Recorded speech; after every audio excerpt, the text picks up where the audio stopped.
ვისაუბრებთ თბილისის სასულიერო აკადემიისა და სემინარიის ქრისტიანული ხელოვნებათმცოდნეობის ფაკულტეტის შესახებ. თუ რითი არის გამორჩეული ეს ფაკულტეტი, ეს მიმართულება, თემაზე სასაუბროდ შემოგვიერთდნენ თბილისის სასულიერო აკადემიისა და სემინარიის ქრისტიანული ხელოვნებათმცოდნეობის ფაკულტეტის კათედრის გამგე ქალბატონი რუსუდან ვაშალომიძე და ისტორიის დოქტორი თბილისის სასულიერო აკადემიისა და სემინარიის ხატწერის სახელოსნოს ხელმძღვანელი ხატმწერი მაკა ჩხაიძე. დილომშვიდობისა ქალბატონ რუსუდან, ქალბატონ მაკა, დიდ მადლობას გიხდით ჩვენ თან მობრძანებისთვის. ახლოვდება შიდა გამოცდები თბილისის სასულიერო აკადემიასა და სემინარიაში და ჩვენ გვინდა რომ ყველა ფაკულტეტის შესახებ ვაწოდოთ ინფორმაცია ჩვენს მაყურებელს.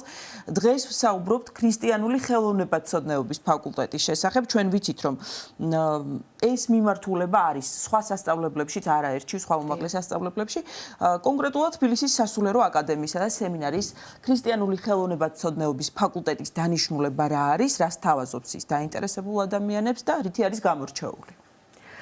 მოგესალმებით, მივესალმებით თქვენს მაყურებელს და მადლობას გიხდით მოწვევისათვის, რომ გვაძლევთ საშუალებას აი საგამოცდო პერიოდში ჩვენს აბიტურიენტებს კიდევ ერთხელ მოუწოდოთ და შევახსენოთ, რას წარმოადგენს ქრისტიანული ხელოვნებათმცოდნეობის ფაკულტეტი თბილისის სასულიერო აკადემიასა და სემინარიაში.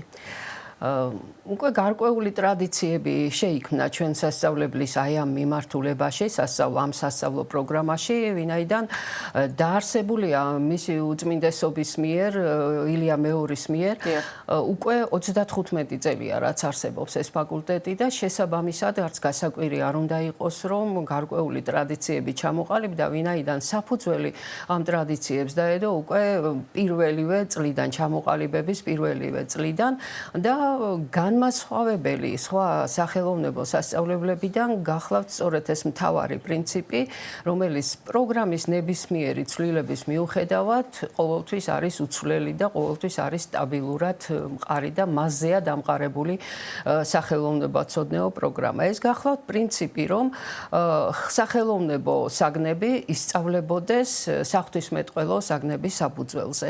ეს არის განსხვავებული ესეთი მეთოდი, სწავლის მეთოდი, პრინციპი თავისთავად სწავლისა, რომელიც განსაზღვრავს სწორედ თავისებურებას ქრისტიანული ხელოვნებათმცოდნეობის მიმართულების და განასხვავებს მას სხვა საერო სასწავლებლებისაგან, სადაც რა თქმა უნდა ასევე უკვე საუკუნოვანი ტრადიცია არსებობს ძირითად კერებში, სახელოვნებათმცოდნეო კერებში.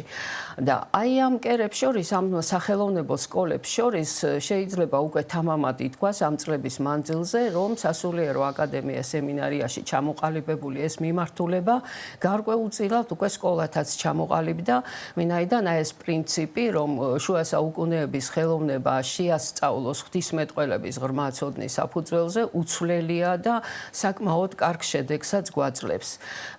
ნებისმიერმა ადამიანმა, რომელიც ერთხელ მაინც დაინტერესებულა ან სამუზეუმო ხელოვნებით, ან თუნდაც წასულა რომელიმე ძეგლზე საქართველოში, ძალიან ადვილად მიხვდება და დაინახავს, რომ შუა საუკუნეების მთელი ხელოვნება პრაქტიკულად რელიგიური შინაარსის არის.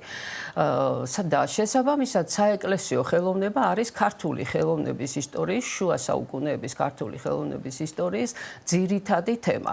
ამიტომ აი ამის შესწავლას განსაკუთრებით წმინდა წერილის საფუძვლიან შესწავლას აქვს უდიდესი მნიშვნელობა, ვინაიდან როდესაც ადამიანი ხედავს რაიმე გამოსახულებას, თქვათ რომელიმე დიდი დღესასწაულებიდან 12 ვთქვათ ქრისტიანული დღესასწაულიდან რომელიმე სცენას თუ არ იცის მისი შინაარსი, ალბათ საფუძველი არ ექნება, რომ მყარი დასკვნა გამოიტანოს და სწორი დასკვნები გამოიტანოს მხოლოდ ვიზუალური შეხედვით. თუ შინაარსს არ იცნობს და თუ არ შეუძლია ამ შინაარსი ცოტა ღრმად წოდნა. ამის საშუალებას გვაძლევს სწორედ აი საღვთისმეტყველო საგნების სწავლება და შესაბამისად გამორჩეულია ამ თვალსაზრისით, ვინაიდან ღრმად ფლობენ ამ სიუჟეტებს, ამ სცენებს, გარდა ამისა იციან მათი განმარტებები, თუ როგორ განიმარტებოდა ესა თუ ის სცენა, სიმბოლური მნიშვნელობა,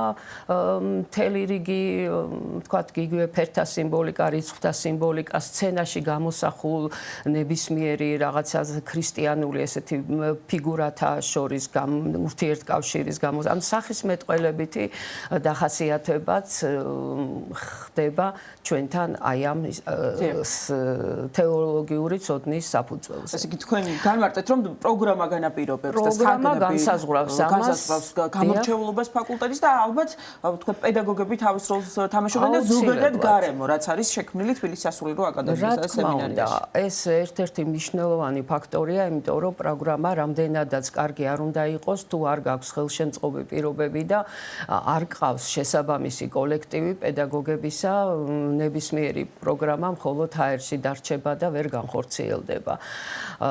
ამის ფუფუნება ნამდვილად გაგვაჩნია, იმიტომ რომ ჩამოყალიბების დღიდან ჩვენთან მუშაობენ ისეთი ადამიანები, რომელიც თქვენი ტელევიზიის ხშირი სტუმრებიც არიან, გამორჩეული მეცნიერები და გამორჩეული უკვე დიდი სტაჟის მქონე პედაგოგიური მოღვაწეობის მქონე ადამიანები და მათთან ერთად უკვე ჩვენ სასწავლებელში გაზრდილი ახალი თაობა ნელ-ნელა იმკვიდრებს ადგილს. ეს ითქმის როგორც საღვთისმეტყველო საგნებზე, ეს ითქმის სახელოვნებო საგნებზედაც. ერთი მინდა კიდევ თქვა, ვიდრე გარემოზე გადავიდოდე, რომ ჩვენი აბიტურიენტებისათვის ხაზგასმით მინდა ვთქვა ეს ამბავი, რომ არ ხდება მხოლოდ ქრისტიანული ხელოვნების აქცენტირებული სწავლება ჩვენთან, არამედ ყველა ის საგანი, რაც ზოგადად მოიაზრება სახელოვნებაცოდნეო მიმართულებაში, ისწავლება ჩვენთან დაწყებული პირველყოფილი საზოგადოებიდან თანამედროვე ხელოვნებამდე და რეგიონალურ ჭრილშიც, ანუ სად რომელ ქვეყანაში როგორ რასახით ვითარდებოდა ხელოვნების, ასე ვთქვათ, განვითარება როგორ ხდებოდა. ამიტომაც არის, რომ ჩვენმა პროგრამამ ავტორიზაცია გაიარა და უნდა აუცილებლად აღვნიშნო ეს ჩვენი მომავალი სტუდენტებისათვის მათ გასაგონად, რომ რა კი ავტორიზირებულია დიპლომი, რომელსაც გასცემს სასულიერო აკადემია სემინარიის ქრისტიანული ხელოვნებაცოდნეობის ფაკულტეტი, არის სრულფასოვანი და ძალა აქვს არა მხოლოდ თქვა ჩვენს ქვეყანაში, არამედ საზღვარგარეთაც საერთაშორისო დონეზე აქვს აღიარება. ასევე ვთქვათ, რომ ამ ფაკულტეტზე მიიღებიან როგორც გოგონები, ასევე ვაჟები. რა თქმა უნდა. ძალიან მნიშვნელოვანია ისიც, რომ ხალწერი სახელოსნო ფუნქციონირებს თბილისის სასულიერო აკადემიასა და სემინარიაში და უშუალოდ აი ამ ფაკულტეტთან დაკავშირებით რომ ვიკითხოთ, აი რამდენად ეხმარება ფაკულტეტის მუშაობას, ფაკულტეტის ფუნქციონირებას ხალწერის სახელოსნო, რომელსაც თქვენ ხელმძღვანელობთ. კი ბატონო, ხალწერა ზოგადად არის პრაქტიკული გამოხატულება იმისა, რაც ისწავლება ქრისტიანულ ხელოვნებაში.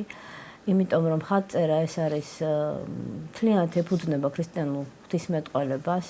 მთელი ეს ფერთა სიმბოლიკა იქნება, ეს ზოგადად კანონიკა, იკონოგრაფია და ამიტომ, როდესაც ეს სახელოსნო, ხალწერის სახელოსნო დაარსდა, სწორედ სასულიერო აკადემია სემინარიის ბაზაზე, ეს იყო ძალიან დიდი და მნიშვნელოვანი მოვლენა და ეს იყო უშუალოდ გადაწყვეტილება კათოლიკოს პატრიარქის ილია მეორისა და ეს გაცილებით ადრე დაარსდა, ვიდრე დაარსდებოდა ქრისტიანული ხელოვნების ფაკულტეტი. იმიტომ რომ პატრიარქი იცოდა, რამდენად მნიშვნელოვანი იყო ეს არა მარტო ქრისტიანული ხელოვნებით დაინტერესებული ადამიანებისთვის, არამედ ზოგადად ქრისტიანისთვის, მრევლისთვის და მომავალი სასულიერო პირებისთვის. აქ არის საშუალება პრაქტიკულად შეეხონ აი ამ არ არსებობს ადამიანი, რომელმაც ვერ შეძლოს თუნდაც 1-2 ხატის დახატვა თუ რას მოინდომებს და სწორედ ამას ემსახურებოდა ამ სახელოსნოს შექმნა, რომ მომავალ სასულიერო პირებს ქონოდათ იმის საშუალება, რომ უფრო ღრმად შეესწავლათ ეს საკითხი. ეს მამაკაცების შემთხვევაში, იმიტომ რომ მათ ქონდათ შეხება მომავალში, უნდა განესაზღვრათ რითი შეივსებოდა ტაძარი, უნდა განესაზღვრათ რამდენად კანონიკური იყო ეს ხატი, რომელიც უნდა შესულიყო ტაძარში, შეეფასებინათ ის ძველი მემკვიდრეობა, რაც დახვდებოდათ მათ ამ ტაძრებში და როდესაც ხდება პრაქტიკულად შეხება ამ ხატწერის სწავლის პროცესში, ეს ძალიან სწრაფად ხდება ამისი ათვისება, გაცილებით სწრაფად, ვიდრე თეორიული სწავლების დროს. ამიტომ ამას უდიდესი მნიშვნელობა აქვს. გარდა ამისა, თვითონ ხატწერის პროცესი იძლევა იმის საშუალებას, რომ ადამიანს აქვს ძალიან დიდი კონცენტრაციის საშუალება. ხატი იქნება ლოცვით, იქნება მთლიანად ჩართული უნდა იყოს ადამიანი ამ პროცესში, რაც ძალიან მნიშვნელოვანია ზოგადად ქრისტიანი ადამიანისთვის, რომ ლოცვას სწავლობს, კონცენტრირებას სწავლობს მომავალი სასულიერო პირებისთვის და განსაკუთრებით ხელოვნებაცოდნეებისთვის, რომლებიც უკვე პრაქტიკულად ეხებიან ამას, ფერთა შეზავებას სწავლობენ, მასალასთან ურთიერთობას სწავლობენ, კომპოზიციის აგებას სწავლობენ. ამიტომ უკვე მათთვის სხვა ძველი ნიმუშების შეფასება, ანალიზი უკვე გაცილებით უფრო მარტივი ხდება და უფრო ბუნებრივად ხდება ეს სწავლების პროცესი. აი ჩვენ გვინდოდა გვეკითხა რომ პრაქტიკული კომპონენტი თუ არის გათვალისწინებული სასწავლო პროგრამაში და სახელოსნო არის ამის თქვათ ნათელი მაგალითი და ეს ეხმარება ხო ბუნებრივად ძალიან თვალსაჩინო მაგალითია და ძალიან გვეხმარება, იმიტომ რომ როდესაც სტუდენტს თავად აქვს გამოცდილება, უკეთ შეუძლია შეაფასოს სხვისი ნამუშევარი. რამდენად რთულია ეს ყველაფერი, რამდენად რთულია შთაგონებული ესეთი განსულიერებული სახეების შექმნა და არა გადახატული, ესე ვთქვათ, გაფერადებული ხატებისა, რა რისი შემთხვევებიც სამწუხაროდ არის ხოლმე. ამ სახელოსნოს გარდა ჩვენთან გვაქვს ესეთი ფუფუნება და ჩვენმა რექტორმა გიორგიმ შეგვინარჩუნა სახელოსნო, კიდევ ერთი მნიშვნელოვანი სახელოსნო, ეს არის ქარგვის სახელოსნო, ქსოვილების მხატვრული დამუშავების სახელოსნო, სადაც ისწავლება ჩვენ სასწავლებელში აღდგენილი ოქრომკერდით ქარგვის ტექნიკა, ისწავლება ჯვრული ქარგვა, ისწავლება გობელენი და ბატიკაც ასევე, ანუ ქსოვილების დამუშავებიდან გარკვეული ტექნოლოგიები, რასაც კავშირი ჰქონდა საეკლესიო ხელოვნებასთან. ესეც ძალიან მნიშვნელოვანია, ვინაიდან ადამიანი, რომელიც ჩვენთან სწავლობს და იღებს თეორიულ განათლებას, ამასთან ერთად შეუძლია მეორე სპეციალობაც სრულიად უსასყიდლოდ, უფასოდ შეიძინოს და თქვათ, აი გოგონების შემთხვევაში ეს განსაკუთრებით მნიშვნელოვანია, როდესაც უკვე შვილები ყავთ და არა აქვთ საშუალება, რომ სახლიდან გავიდნენ და რაღაც სამსახური დაიწყონ, ეს საქმე პრაქტიკულად ძალიან ეხმარება მათ და გარკვეულწილად კიდევ ერთ დამატებით სპეციალობასაც იძენენ. ეს მხოლოდ თქვათ აკადემიის და სემინარის სტუდენტებისთვის არის სახელოსნო თუ შესაძლებელია რომ არა, უწმინდესის ლიამორეს კუთხევით ეს არის ყველასთვის ღია ეს სახელოსნო. და უსასყიდლო. წლების განმავლობაში ესე გრძელდება, დიახ. პირველ რიგში, რა თქმა უნდა, აკადემია, სემინარიას და ხელოვნებაცოდნეობის სტუდენტებისთვის არის, მაგრამ უარს არავის არ ვეუბნები. ეს ძალიან მნიშვნელოვანი ინფორმაციაა ჩვენი მაყურებლისთვის. ნამდვილად.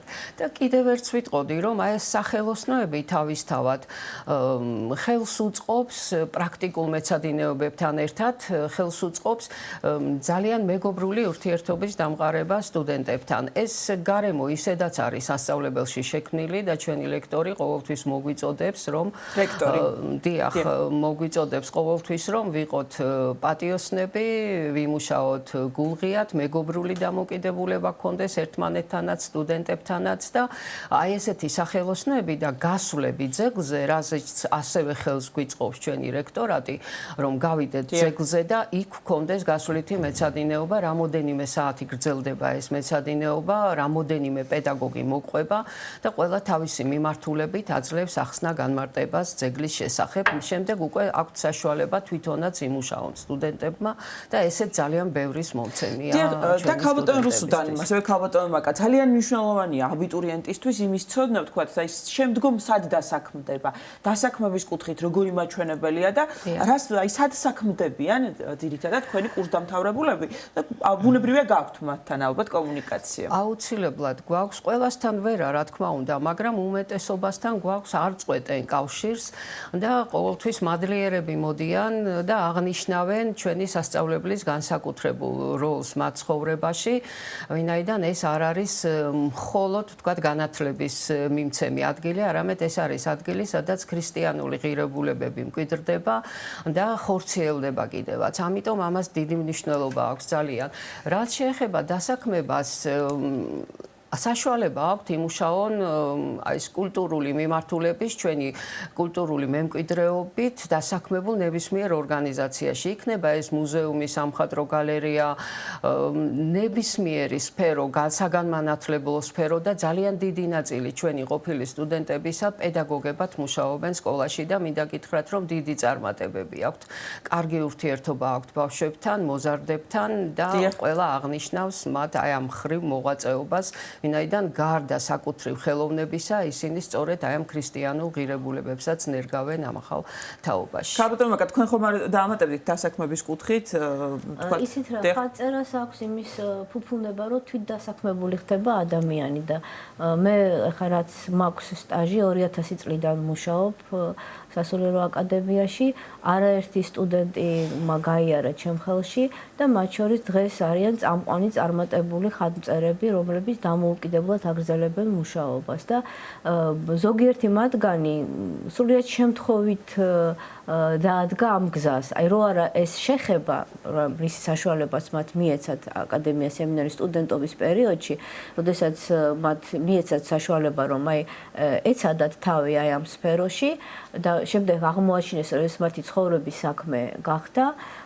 ისინი ამ სიხარულს და ამ საჩუქარს თავის ცხოვრებაში ვერ მიიღებდნენ. დიახ, და აი უკვე მატულობს მღელვარება აბიტურიენტებში, იმიტომ რომ ახლოვდება გამოცდების პერიოდი და რას ურჩევთ იმ ადამიანებს, ვინც გადაწყვიტეს, რომ ზუსტად ქრისტიანული ხელოვნებათმცოდნეობის ფაკულტეტზე შეაჩერონ თავიანთი არჩევანი და რას მიაქციონ ყურადღება, თქვათ, აი როგორ მოემზადონ?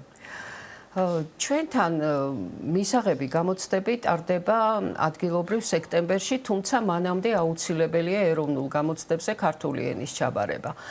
აი ქართული ენის ჩაბარების შემდგომ სექტემბერში იმართება ადგილობრივი შიდა გამოცდები, სადაც ბარდება კატეხიზმო, ბარდება ისტორია და უცხო ენა.